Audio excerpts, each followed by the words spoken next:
What's up, guys? As I mentioned, I wanted to get back into it and do a video question and answer session. So I took five of your questions, and let's answer them.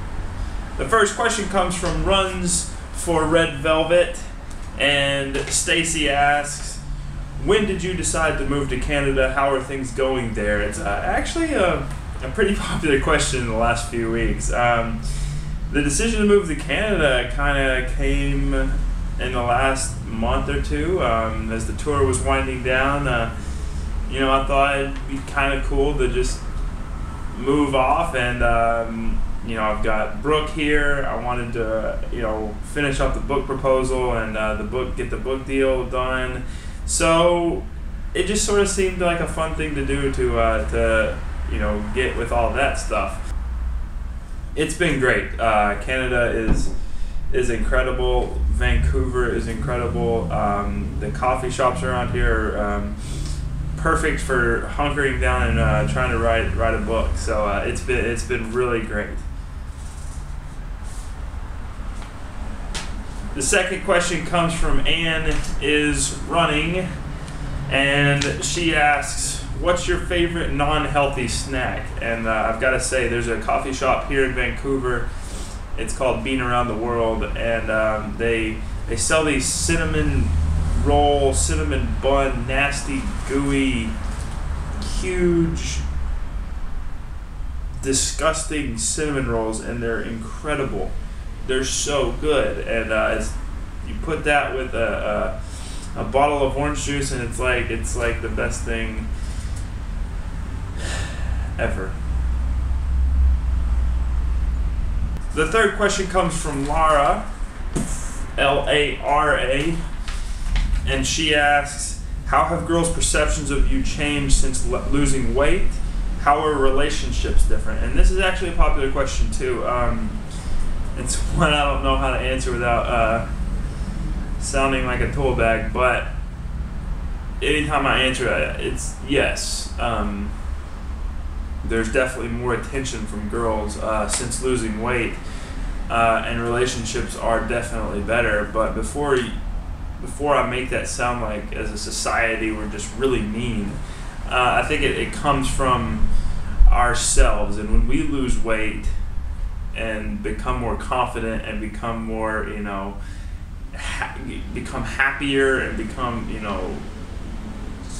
better people, we start acting more normal, and people's responses to that. It's not just girls, it's everybody. People are more open to you as you become more open to them. It's just this whole life change where everything gets better, and it's just it's natural. So in that regard, yes, everything has changed, and it's definitely changed for the better. Thank you. Fitness Year asks, any suggestions or guidance for us wanting to run our first marathon with you guys next year? Yeah, first marathon's huge, and that's exciting.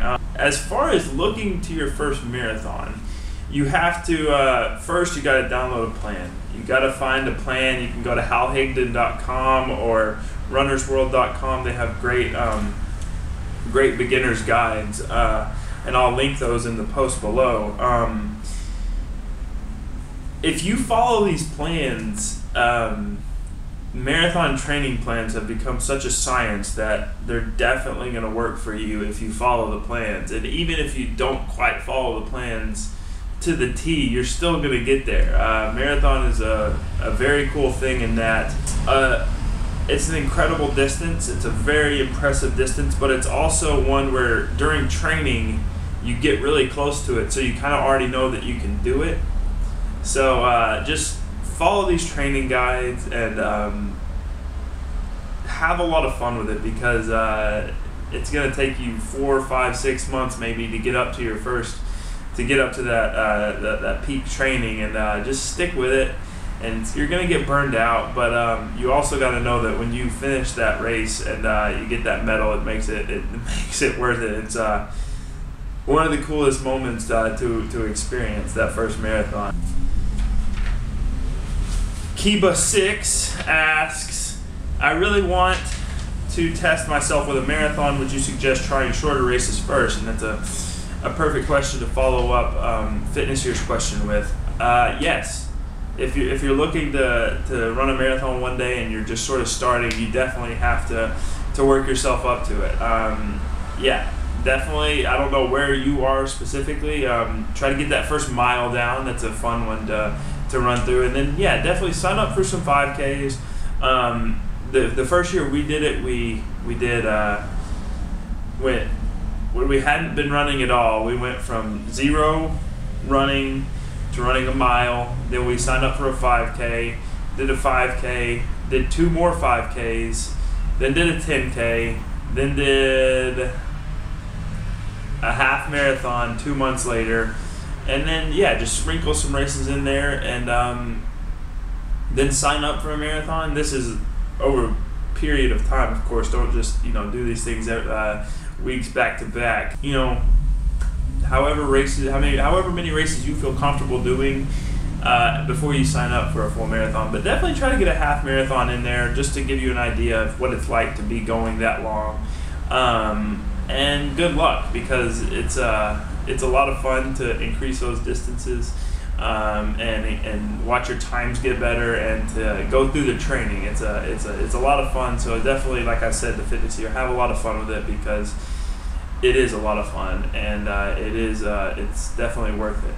So thank you all for the questions. Sorry I didn't get to all of them. It gets long and boring if you do these things too long.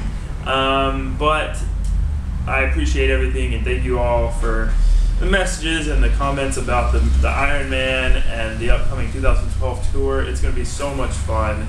We're going to have a blast, and we definitely hope to see you out there. Sherman says hi.